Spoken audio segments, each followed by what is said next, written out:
आज हम जानेंगे प्रेगनेंसी में यूज होने वाली टैबलेट ज़ाइक्वल डीआर के बारे में। ज़ाइक्वल डीआर जो कि सामी फार्मास्यूटिकल्स की एक प्रोडक्ट है, और अगर इसी साल कंपोजिशन की बात की जाए तो इसमें डॉक्सिलामिन सक्सिनेट जो कि एंटी हिस्टामिनिक एक्शंस को शो करती है, और इसके साथ ही पायरिडॉक्सिन हाइड्रोक्लोराइड जो कि असल में विटामिन B6 होता है 10-10 mg एडिड होती है।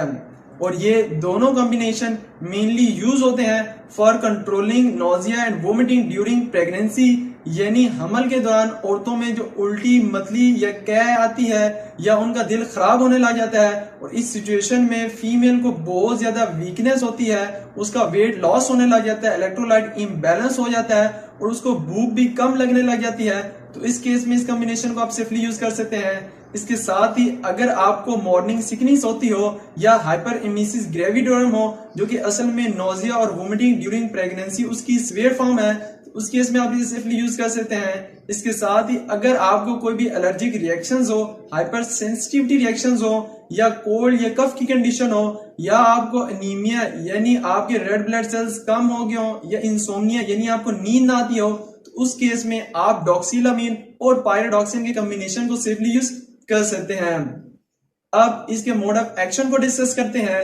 तो जो डॉक्सिलामिन सक्सिनेट है वो असल में कॉम्पिटिटिव एंटागोनिस्ट है हिस्टामिन H1 रिसेप्टर्स का, और ये first generation anti histaminic drug class of family से बिलोंग करती है, जो कि ड्यूरिंग एलर्जिक रिएक्शंस जो हिस्टामिन रिलीज हो रहा होता है और उसकी जो बाइंडिंग साइड यानी जो उसका रिसेप्टर H1 रिसेप्टर्स होता है उसको जाके ब्लॉक करती है, जिससे हिस्टामिन अपने रिसेप्टर से अटैच नहीं होता और फर्दर जो उसके रिएक्शंस होते हैं वो भी एक्सप्रेस नहीं होते। इस तरह से आपको एलर्जी वगैरह नहीं होती।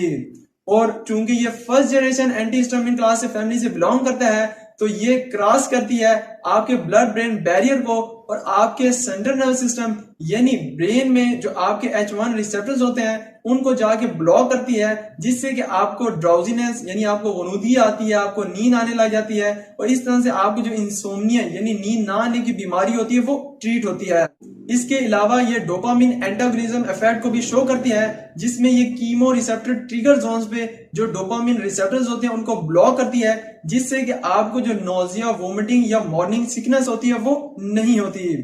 इसके अलावा इसमें जो दूसरा कंपोनेंट पायरिडॉक्सिन हाइड्रोक्लोराइड है जो कि असल में वाटर सॉल्युबल विटामिन B6 है, जो कि हमारी बॉडी में डिफरेंट मेटाबॉलिज्म रिएक्शंस को प्रोसीड करता है, और इसके अलावा जो हमारी बॉडी में डिफरेंट न्यूरोट्रांसमीटर जैसे कि सेरोटोनिन होगी, डोपामिन होगी या गैबा हो गया उसकी सेंसिस करवाता है, और स्पेशली जब सेरोटोनिन रिलीज होती है तो ये आपके जो वोमिटिंग रिफ्लक्स होता है उसको इनहिबिट करती है, जिससे आपको नोजिया और वोमिटिंग की कंडीशन नहीं होती। इसके अलावा ये पायरिडॉक्सिन हाइड्रोक्लोराइड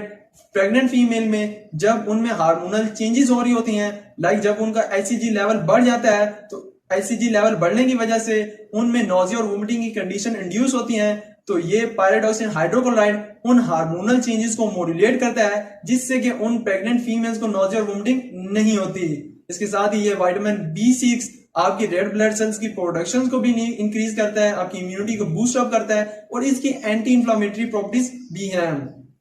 अब इसकी डोज की बात करते हैं, तो इसकी डोज वैसे तो डिपेंड करती है according to your medical condition, लेकिन आप इसकी 2 गोलियां शाम को सोने से पहले या फिर 1 गोली सुबह खाली पेट यूज कर सकते हैं, और आप इसको अप टू 9 मंथ तक सेफली यूज कर सकते हैं। अब जनरली क्वेश्चन ये होता है कि क्या ये ड्रग बच्चे के लिए सेफ होती है, फीटस पे इसका कोई इफेक्ट होता है या नहीं। तो जी हाँ, ये ड्रग आपके फीटस के लिए बिल्कुल सेफ है, आपके बच्चे के लिए बिल्कुल भी इसके साइड इफेक्ट पे नहीं होते, और चूंकि इसमें विटामिन B6 एडिड है तो ये बच्चे की डेवलपमेंट और ग्रोथ को भी एक्टिवेट करता है, उसकी न्यूट्रिशनल डेफिशिएंसी को पूरा करता है, मगर ब्रेस्ट फीडिंग के टाइम पे आप इसे हरगिज भी यूज ना करें। अब इसके साइड इफेक्ट्स की बात करते हैं, तो इसके मोस्ट कॉमनली साइड इफेक्ट्स में ड्राई माउथ का होना, ड्राउजीनेस होना, कॉन्स्टिपेशन होना, ब्लर विजन का होना, एस्थमा और यूरिनरी रिटेंशन का होना कॉमन है। अब इसके काउंटर इंडिकेशंस की बात करते हैं कि कौन से पेशेंट इसे विदाउट फिजिशियन प्रिस्क्रिप्शन यूज ना करें। तो अगर आप इससे किसी भी साल से एलर्जिक हो, या आपको एस्थमा की कंडीशन हो, आपको ग्लैकोमा या पेप्टिक अल्सर या किडनी या लीवर डिजीज हो, तो उस केस में आप इसे विदाउट फिजिशियन प्रिस्क्रिप्शन यूज ना करें। तो अगर आपको मेरी ये वीडियो अच्छी लगी हो तो मेरी से एफर्ट का अप्रिशिएट जरूर कीजिएगा। अपना मेरे YouTube चैनल का जरूर ख्याल रखिएगा।